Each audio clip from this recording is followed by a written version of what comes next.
ইমাম বুখারী চিন্তা করলেন, দেখলেন এই খাদ্যের বাসনের ভিতরে খাদ্য নাই, শরীয়ত ফাঁকি দিয়েছে। ফাঁকি দিয়েছে, আমরা কথা দিলাম আয় আয় আয় আয় আপনার দিন আয় আয়, এটা হলো ফাঁকি দেবে। কি ফাঁকি দেওয়া? আল্লাহ নবী হযরত ইমাম বুখারী রাহমাতুল্লাহ আলাইহি দেখেন এই ব্যক্তি কি করছে, ঘোড়াটা ফাঁকি দিয়েছে। তিন রাত আঘাত করে যখন ওই বান্দাকে পাইলেন, ঘোড়া ফাঁকি দিলাম। ইমাম বুখারী চিন্তা করলেন তার কাছ থেকে হাদিস সংগ্রহ করা যাবে না, তার কাছ থেকে হাদিস সংগ্রহ করা যাবে না, কারণ যে ব্যক্তি ঘোড়াকে ফাঁকি দিতে পারে সে মানুষও ফাঁকি দিতে পারবে। তার কাছ থেকে হাদিস সংগ্রহ করা, কারণ আমি একটা কথা বললাম, কারণ এইভাবে রক্তাচার যতগুলো হাদিস সংগ্রহ করেছেন উনি সব কিছু দলিল সহকারে হাদিস সংগ্রহ করেছেন। তার নাম হচ্ছে ইমাম বুখারী রাহমাতুল্লাহ আলাইহি বলেন সুবহানাল্লাহ। তার নাম হচ্ছে ইমাম বুখারী রাহমাতুল্লাহ আলাইহি। এবার ইমাম বুখারী হাঁটতে হাঁটতে চলে গেলেন নিশাপুর, একটা জায়গা আছে ইরাকে হবে। এই নিশাপুর স্থানে যখন ইমাম বুখারী ছিলেন, এবার তার কাছে মানুষ আসছে, দলে দলে মানুষ আসছে, ইসলাম গ্রহণ করে আর কোরআন শিক্ষা হাদিস শিক্ষা। দেখা গেল তার খালি জনমত বাড়তেছে, কারণ যার নাকি জনমত বাড়ে তাকে অনেক মানুষ কিন্তু তাকে দেখতে পারে না, তাকে অনেকে দেখতে পারে না। এবার এই বাদশাহ ছিল জালেম প্রকৃতির। বাদশাহ চিন্তা করলেন ইমাম বুখারীকে আমার এই নিশাপুর থেকে বের করে দিতে হবে, কারণ না হয় এমন সময় আসবে আমার বুকে টানা শুরু হয়ে যাবে। উনি চিন্তা করেন কিভাবে বের করা যায়, একটা ইস্যু বের করতে হবে।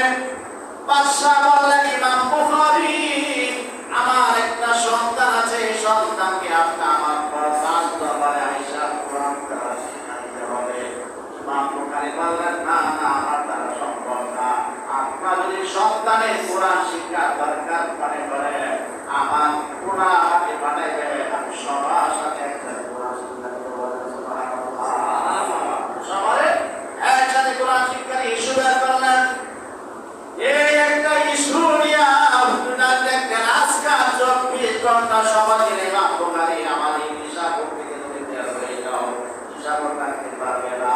ইমাম বুখারী চিন্তা করলেন এই তো সরকার আমাকে থাকতে দেয় না, আমার টাকার প্রয়োজন মনে করে না, কারণ আমার দ্বারা হতো যারা ইমান আছে তাদের প্রতি হতে পারে, তারা ইমান আছে ওরা আছে তাদের প্রতি হতে পারে। উনি চিন্তা করেন ঠিক আছে আমি চলে যাব। উনি 24 ঘন্টার ভিতরে চলে গেলেন। কোথায় যাবেন কোথায় যাবেন চিন্তা করলেন, চলে গেলেন যেতে যেতে নিজের জন্মভূমি বুখারের। কোথায় গেলেন? নিজের জন্মভূমিতে চলে গেলেন, বুখারের শহরে। তখন সে বুখারের শহরের মানুষ তাকে দেখে সবাই স্বাগতম জানাতে দলে যেমন আয়েশা ভালোবাসা দিচ্ছে। ইমাম বুখারী কতদিন ধরে আপনাকে খুঁজি আপনাকে পাই নাই, আজকে আপনাকে পায়া আমরা বুখারের শহরের সকল মানুষ আনন্দিত হয়ে গেছে। এবার এখানে জনমতকারী বাড়তেছে। এই জনমত বাড়তে বাড়তে আবার ওই নিশাপুর থেকে রাজা আবার গভর্নরের কাছে, আপনি বুখারের গভর্নরের কাছে চিঠি পাঠাইলেন, কারণ 24 ঘন্টার ভিতরে ইমাম বুখারীকে এখান থেকে দাঁড়াইয়া দেন, কারণ যে অবস্থা মনে হয় আমার সমস্যা হবে। আমার কি হবে? সমস্যা হবে। এবার গভর্নর রাজার হুকুম পেয়ে 24 ঘন্টা আগে পাঠান দিলেন, তুমি চলে যাও। ইমাম বুখারী বলে আমার জন্মস্থান, আমি এবার কোথায় যাব? তুমি চিন্তা করলে যদি আমার জন্মস্থান মানুষের কোনো আমার দ্বারা যদি ক্ষতি হয়, আমি একা না, আমি একা এখান থেকে যাওয়াটাই ভালো করে। সবাইকে গোটায় উনি একা চললেন, সাথে একজন সাথী নিলেন, একজন সাথী নিলেন ইব্রাহিম বিন মাকিল, তাকে সঙ্গী বানাইলেন, চলো আমার সাথে চলো। কোথায় যাবেন? এবার তাকে বেঁধে কোনো জায়গা নাই, চিন্তা করে কোথায় যাওয়া যায়। এবার চিন্তা করে আমার সমরকন্দ, আমার একটা আত্মীয় আছে, সে সমরকন্দ একটা শহরে আমরা কোথায় যাই, আমার আত্মীয় বাড়ি আছে, সেখানে আমরা আশ্রয় নিই। ইমাম বুখারী রাহমাতুল্লাহ আলাইহি সমরকন্দ শহরে চলে গেলেন। শহরে যাওয়ার পরে যখন সেখানে খালি জনমত পারে, সেই জনমত পারে আবার রাজা গভর্নরের কাছে চিঠি পাঠাইলেন, তাকে 24 ঘন্টার ভিতরে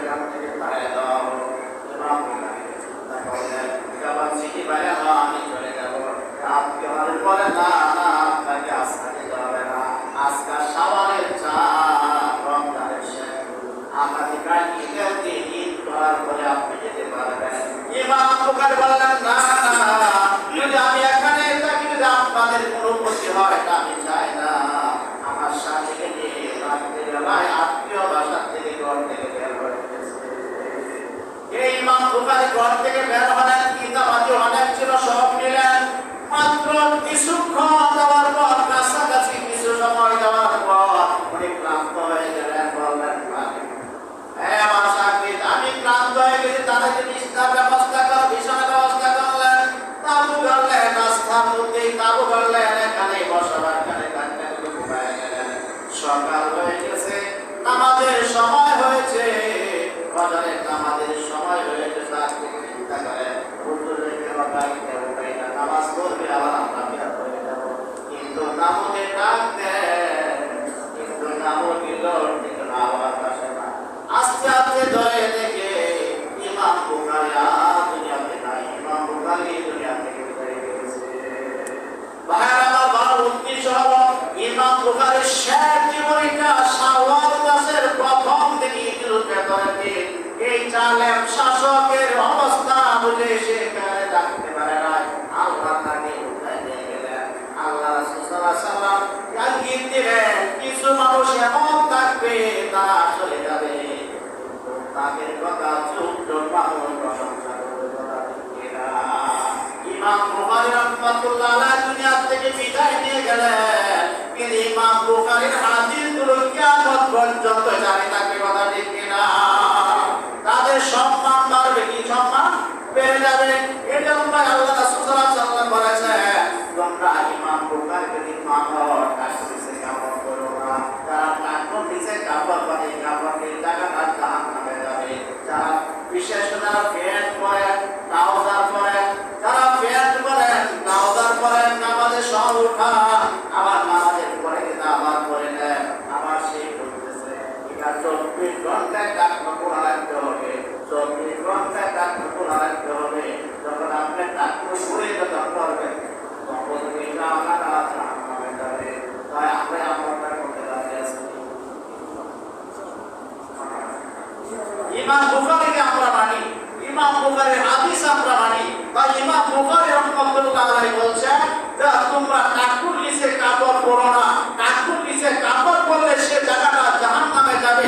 তাহলে আমলটাকে একটু করিয়ে নেব, কি আমলটা করি, টাকা খরচ হবে, আমার সময় দিতে হবে, কিছুই নয়। শুধু আপনার নামাজ পড়া সবসময় আপনার প্যান্ট পরবেন, টাকুর উপরে পরবেন, ট্রাউজার পরবেন, টাকুর উপরে পরবেন, আর রুটি পরবেন, টাকুর উপরে পরবেন।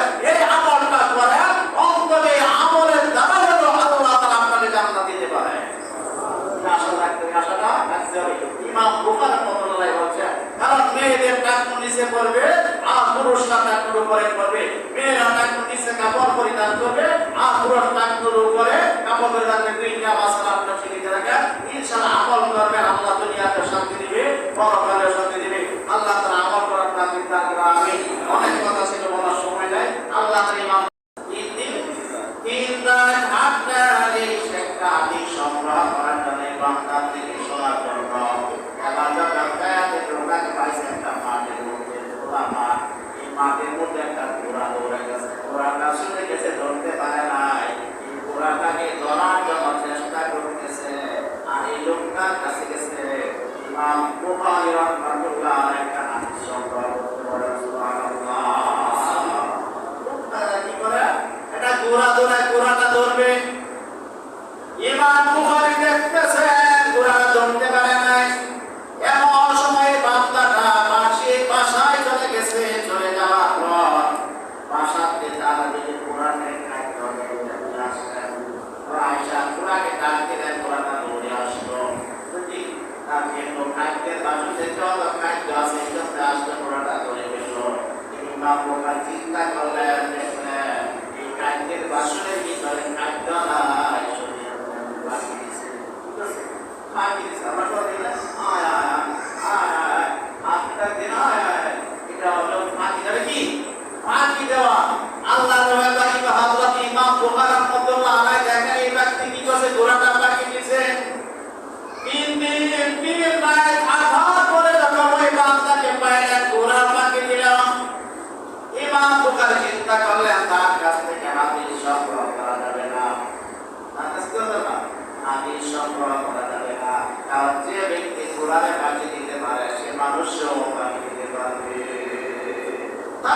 হাতি সংগ্রহ করা কারণ একটা কথা বলবা কারণ এই গ্রামের বাচ্চা যতগুলো হাতি সংগ্রহ করেছেন উনি সব কিন্তু দলিল সব হাতি সংগ্রহ করেছেন তার নাম হচ্ছে ইমাম বুখারী রাহমাতুল্লাহ আলাইহি সুবহানাল্লাহ তার নাম হচ্ছে ইমাম বুখারী রাহমাতুল্লাহ আলাইহি এবার ইমাম বুখারী হাঁটতে হাঁটতে চলে গেলেন নিশাপুর একটা জায়গা আছে ইরাকে হবে এই নিশাপুর স্থানে যখন ইমাম বুখারী ছিলেন এবার তার কাছে মানুষ আসতে দলে দলে মানুষ আসে ইসলাম গ্রহণ করে আর কোরআন শিক্ষা হাদিস শিক্ষা দেখা গেল তার খালি জনমত বাড়তেছে কারণ তার খালি জনমত বাড়ে তাকে অনেক মানুষ কিন্তু তাকে দেখতে পারে না অনেকে দেখতে পারে না এবার এই বাদশাহ ছিল জালেম প্রকৃতির বাদশাহ চিন্তা করলেন ইমাম বুখারীকে আমার এই নিশাপুর থেকে বের করে দিতে হবে কারণ নাওয়াই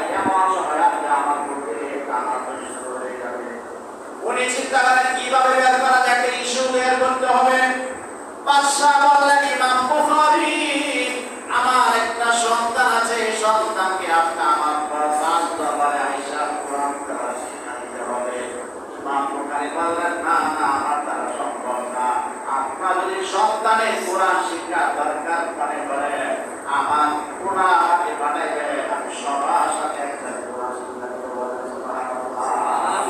সবারে একসাথে কোরআন শিক্ষার ইস্যু বের করলেন এই একটা ইস্যু নিয়ে আপনার দেখেন আজকাল 24 ঘন্টা সবাই ইমাম বুখারী আমার এই নিশাপুর থেকে তুমি বের হয়ে যাও নিশাপুর থাকতে পারবে না ইমাম বুখারী চিন্তা করলেন এই তো সরকার আমাকে থাকতে দেয় না আমার টাকার উপর মনে করে না কারণ আমার দ্বারা হলো যারা ইমান আছে তাদের প্রতি হতে পারে তারা ইমান আছে কোরআন আছে তাদের প্রতি হতে পারে উনি চিন্তা করেন ঠিক আছে আমি চলে যাব উনি 24 ঘন্টার ভিতরে চলে গেলেন কোথায় যাবেন চিন্তা করলেন চলে গেলেন যেতে যেতে নিজের জন্মভূমি বুখারের কোথায় গেলেন নিজের জন্মভূমিতে চলে গেলেন বুখারের শহরে তখন সে বুখারের শহরের মানুষ তাকে দেখে সবাই স্বাগতম জানাতে দলে দলে আয়েশা ভালোবাসা দিচ্ছে ইমাম বুখারী কতদিন ধরে আপনাকে খুঁজি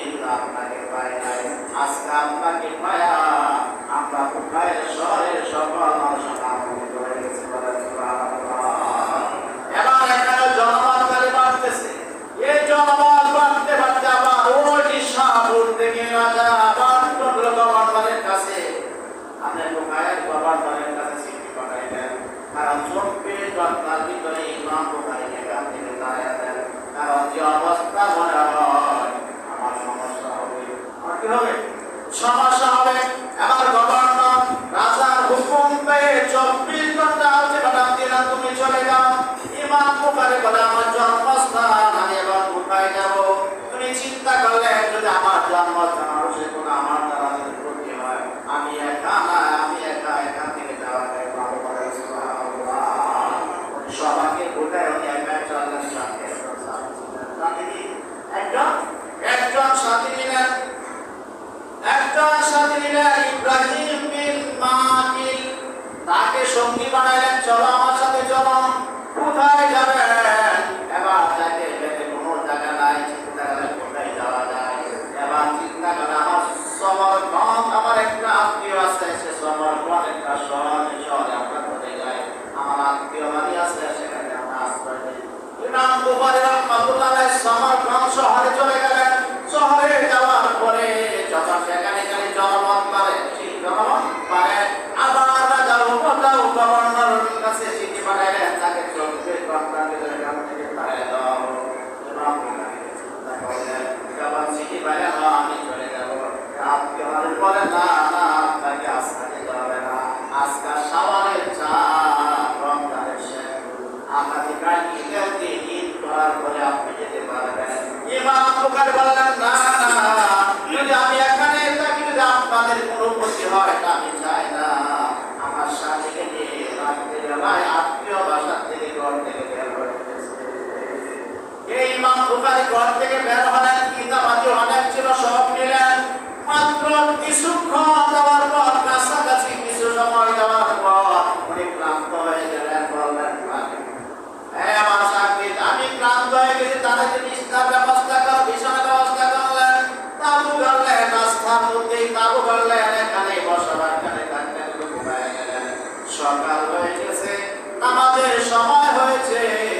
বাজারে আমাদের সময় হয়েছে তার থেকে চিন্তা করে হুজুরকে বাগাইতে হবে না নামাজ পড়বে আবার আমরা বিয়াত হয়ে যাব কিন্তু নামকে ডাক দেয় কিন্তু নামকে লড় কিন্তু আওয়াজ আসে না আস্তে আস্তে ধরে দেখে ইমাম বুখারী দুনিয়াতে নাই ইমাম বুখারী দুনিয়া থেকে বিদায় হয়েছে ভাইরা বড় উদ্দেশ্য হলো ইমাম বুখারীর শেষ জীবনীটা শাওয়াল মাসের প্রথম দিন ঈদুল ফিতরের দিন এই জালেম শাসকের অবস্থা বুঝে সেখানে থাকতে পারে না আল্লাহ তাকে উঠাই নিয়ে গেলেন আল্লাহ রাসূল সাল্লাল্লাহু আলাইহি ওয়াসাল্লাম ইয়াকিন দিলেন কিছু মানুষ এমন থাকবে তারা চলে যাবে তাদের কথা চুপ পাগল প্রশংসা করবে কথা ঠিক না ইমাম বুখারী রাহমাতুল্লাহ আলাইহি দুনিয়া থেকে বিদায় নিয়ে গেলেন কিন্তু ইমাম বুখারীর হাদিসগুলো কিয়ামত পর্যন্ত জারি থাকবে কথা ঠিক না তাদের সম্মান বাড়বে কি সম্মান বেড়ে যাবে এজন্য আল্লাহ রাসূল সাল্লাল্লাহু আলাইহি ওয়াসাল্লাম বলেছেন তোমরা ইমাম বুখারীকে দিন মানো কাছে কাপড় করো না তারা কাপড় নিচে কাপড় করে কাপড়ের জায়গাটা জাহান্নামে যাবে যারা বিশেষ করে প্যান্ট পরে ট্রাউজার পরে যারা প্যান্ট পরে ট্রাউজার পরে নামাজে সব উঠা আবার নামাজের পরে কিন্তু আবার পরে নেন আবার সেই করতেছে এটা 24 ঘন্টায় ডাক্তার পড়া রাখতে হবে 24 ঘন্টায় ডাক্তার পড়া রাখতে হবে যখন আপনি ডাক্তার পড়ে যখন করবেন তখন এটা আমার আছে আমার যাবে তাই আমরা আমরা করতে রাজি আছি ইমাম বুখারীকে আমরা মানি ইমাম বুখারীর হাদিস আমরা মানি তাই ইমাম বুখারী রাহমাতুল্লাহ আলাইহি বলেছেন যে তোমরা কাকুর নিচে কাপড় পরো না কাকুর নিচে কাপড় পরলে সে জায়গাটা জাহান্নামে যাবে তাই আমলটা একটু করিয়ে নেব কি আমলটা কঠিন টাকা খরচ হবে আমার সময় দিতে হবে কিছুই নয় শুধু আপনার নামাজ পড়া সবসময় আপনার প্যান্ট পরবেন কাকুর উপরে পরবেন ট্রাউজার পরবেন কাকুর উপরে পরবেন আর রুটি পরবেন কাকুর উপরে পরবেন এই আমলটা করে অন্তত এই আমলের দ্বারা হলো আল্লাহ তাআলা আপনাকে জান্নাত দিতে পারে আশা রাখতে আশাটা রাখতে হবে ইমাম বুখারী রাহমাতুল্লাহ বলেছেন কারণ মেয়েদের কাকুর নিচে পরবে আর পুরুষরা কাকুর উপরে পরবে মেয়েরা কাকুর নিচে কাপড় পরিধান করবে আর পুরুষ কাকুর উপরে কাপড় পরিধান করবে দুইটা মাসালা আপনারা শিখে রাখেন ইনশাআল্লাহ আমল করবেন আল্লাহ দুনিয়াতে শান্তি দিবে বড়